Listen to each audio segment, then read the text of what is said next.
Not quite sure if I should be saying good morning, good afternoon, or good evening. For me, it's good evening. For everybody else, I'm not sure, so I will just say good morning, good afternoon, and good evening to everybody. I would like to begin by thanking Dr. Nikoy and Dr. Mobbs and the OTTER team for the opportunity to lead one of today's conversations.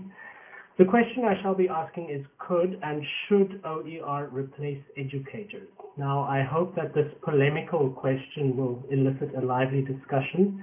I also want to say that I'm very much here to be instructed, not to instruct, so I'm just going to say what I think about the situation, and then other people are welcome to comment. I'll just quickly start by introducing myself. I'm a teacher currently working at a public high school in South Korea. I'm a classicist and historian by training, but very much a futurologist by inclination.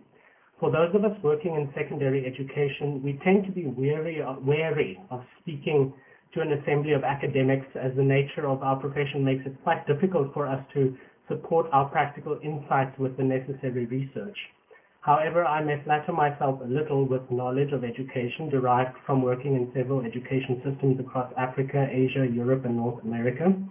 I hope that my contribution will serve as a small bridge between the often theoretical discourse in higher education and the messy reality of primary and secondary education, because it is my failure as a teacher that inevitably leads to the frustration of professors.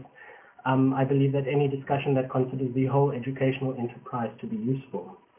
So this conversation is not going to be a lecture. I have two aims: to introduce some main points and questions for discussion, and to throw down an assortment of gauntlets as quickly as possible. To this end, my introductory comments will focus on 3 points. Firstly, why I believe OER will dominate our educational future. Secondly, some suggestions to make sure that this future helps us rather than hinders us. And finally, to consider those policy decisions that will achieve this future with as little hysteria as possible. So let us first consider the ascendancy of OER. Now, you will see on the next slide that I'm quoting myself. I wrote a small blog on education, and one thing I wrote was, concerning educators, our educational institutions still function using a model that requires the right person with the right skill set to be in the right place at the right time all the time. That this should happen at all is a miracle. That it should happen all the time is impracticable and expensive. Now, let us consider the ascendancy of OER. The current economic climate is forcing governments to cut back on public spending, yet, for the most part, educational budgets seem sacrosanct. But more and more people are beginning to hold the view that we need to make education cheaper. Educators' salaries tend to take up the lion's share of any education budget. Therefore, the most obvious way to make the system cheaper is to use fewer educators. To briefly illustrate this point, consider the following. Creating one good interactive online course in mathematics is much cheaper than paying thousands of math teachers every month to teach the same lesson thousands.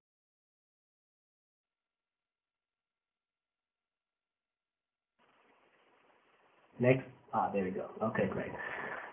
This is easier said than done, as anyone who has designed online content will know there are good ways and bad ways to design such content, and more often than not, back and forth design ends up creating an educational monstrosity. Our goal should be to increase and refine the number of good ways to design and implement OER until we reach the tipping point where it really does become feasible to replace educators with this content. To achieve this, we need to focus on 3 main points, namely design, accessibility, and accreditation. We would need not only to design content that is attractive and easy to use, but also design it in such a way that it does not become supplementary to regular classroom instruction, but rather a replacement for regular classroom instruction. This content would also need to be accessible, not only from a technological point of view, but also from a cost-effectiveness point of view. The best content becomes useless if it cannot be accessed effectively because of technological and financial barriers.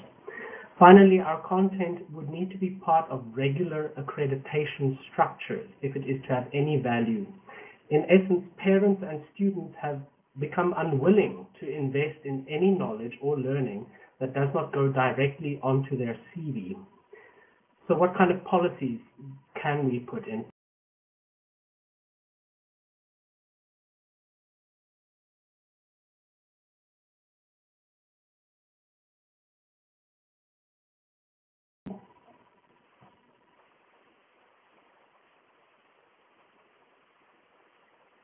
If the points I have mentioned are to be our goals, we first need to consider some related questions. Who would design this content? Should it be private companies who work on a for-profit basis, or perhaps private companies contracted by the government? Should it be the educational institutions themselves, or some government curriculum office? Also, how would we increase accessibility?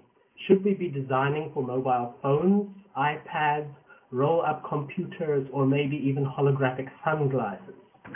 How would we overcome limited internet penetration, as horrible as that may sound? How would we make access free or almost free?